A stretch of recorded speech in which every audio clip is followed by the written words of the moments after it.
ओम शांति 7/7/2026 की मुरली।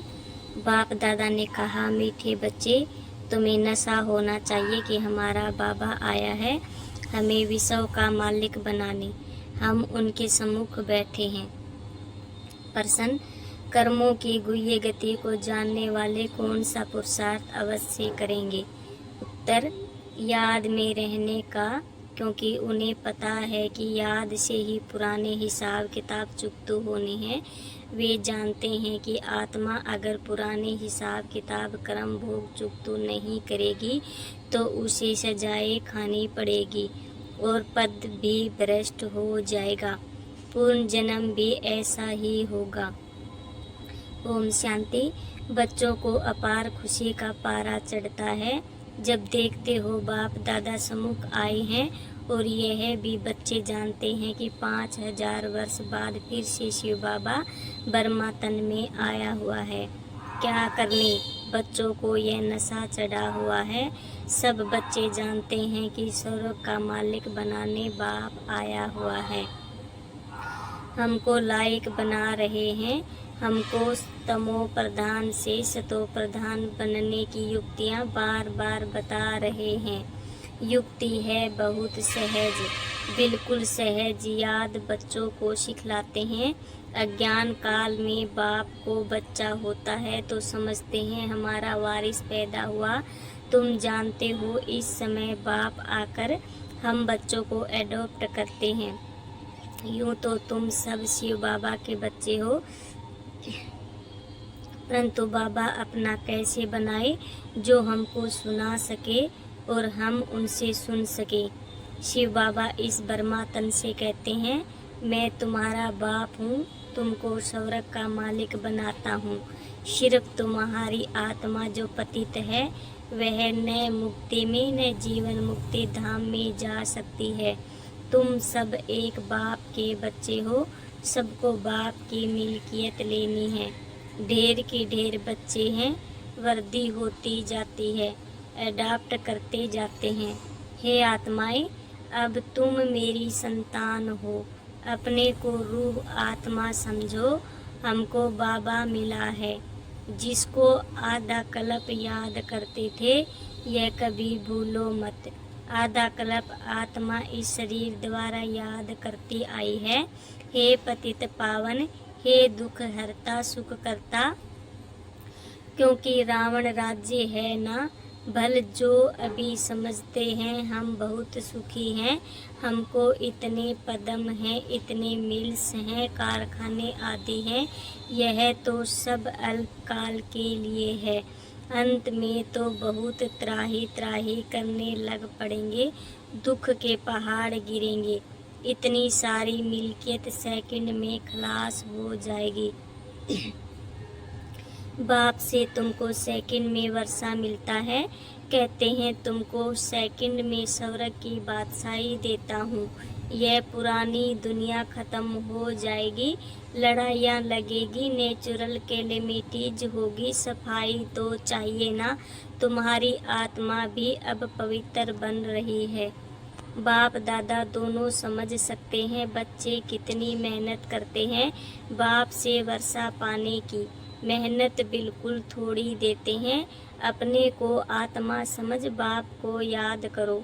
वह रूहानी बाप है निराकार। हम आत्माएं उनको बुलाते हैं ना।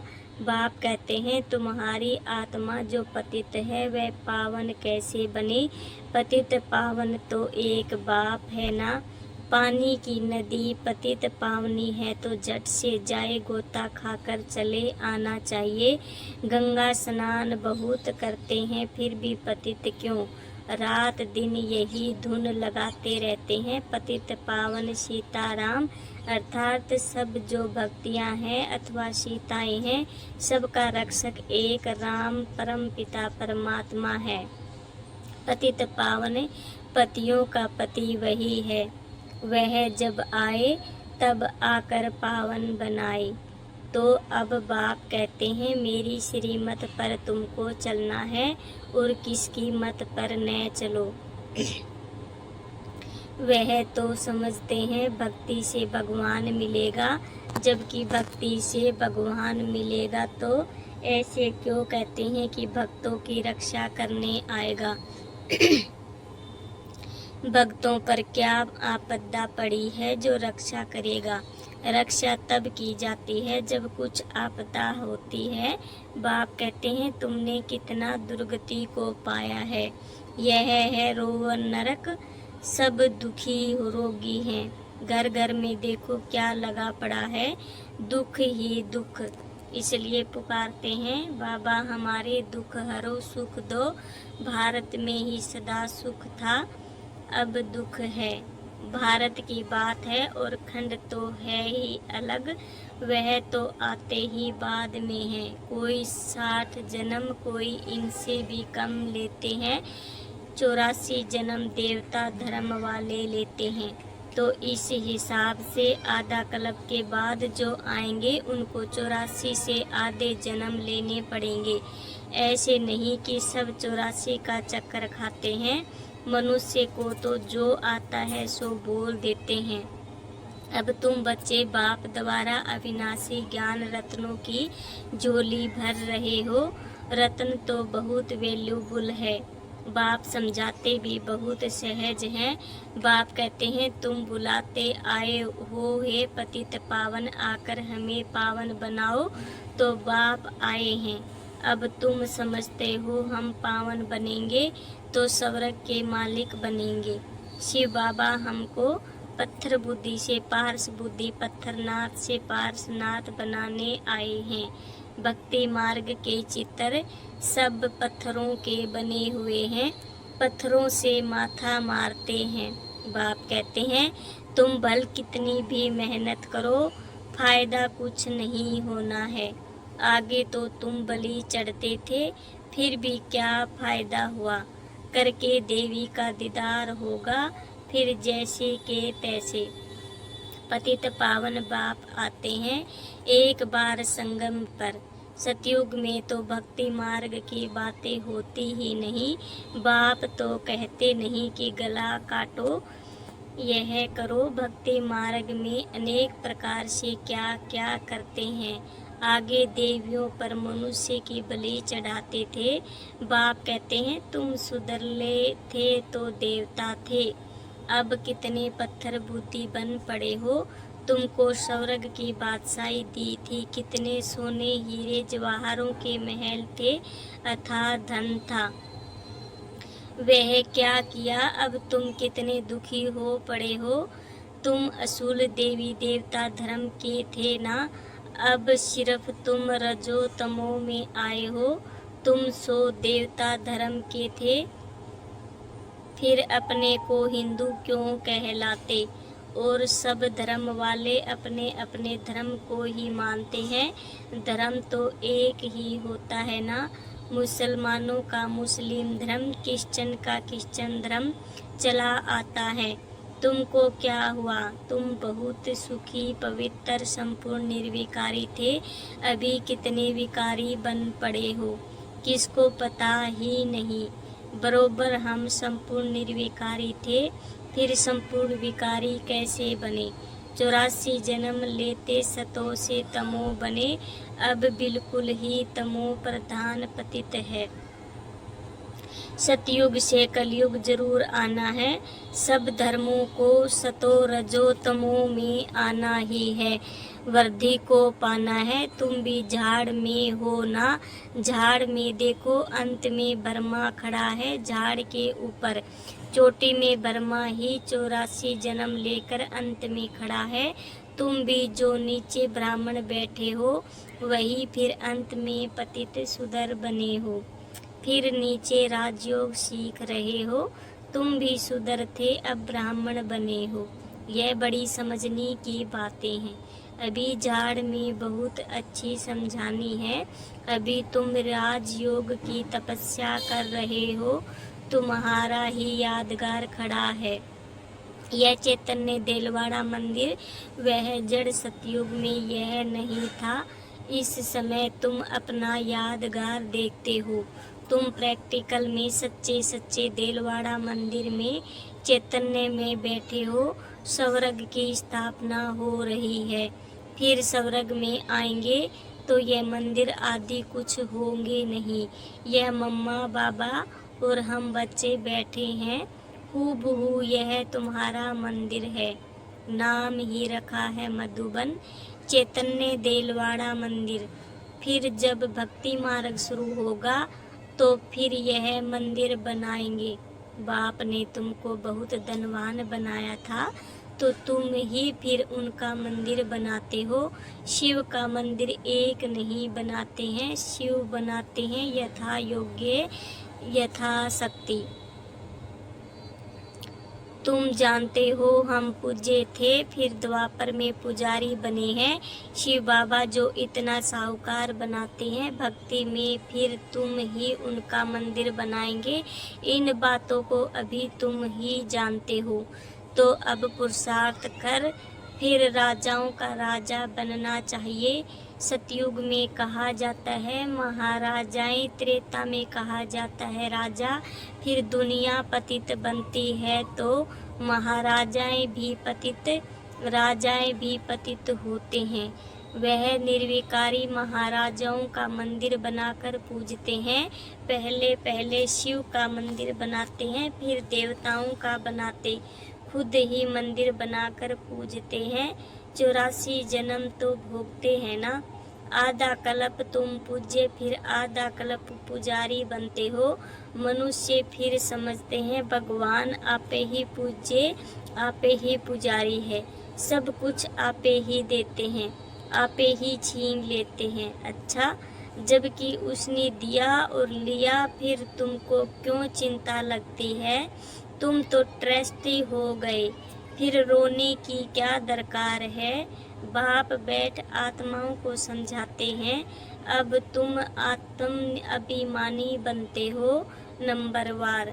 कोई तो बिल्कुल बाप को याद करते ही नहीं है, देही अभिमानी रहते ही नहीं है। यहाँ कितना समझाया जाता है, अरे तुम आत्मा हो, परमात्मा तुमको पढ़ाते हैं। आत्मा में ही संस्कार रहते हैं, आत्मा ही बैरिस्टर आदि बनती है, आत्मा मजिस्ट्रेट बनती है। क्या क्या बनेंगे? अगर आत्मा बाप को अच्छी रीति याद करती रहेगी तो फिर अमर लोक में जाकर जन्म लेगी, मृत्यु लोक में फिर दूसरा जन्म नहीं लेंगे। अगर कुछ हिसाब किताब रहा हुआ होगा तो सजा खानी पड़ेगी। कर्म भोग भोग कर चुकतो करना होगा, फिर पद ऊंच नहीं मिलेगा। यह कर्मों की गुह्य गति बाप बच्चों को ही बैठ समझाते हैं। यह भी बच्चे जानते हैं। सतयुग है सतो प्रधान, हर चीज वहाँ सतो प्रधान होती है।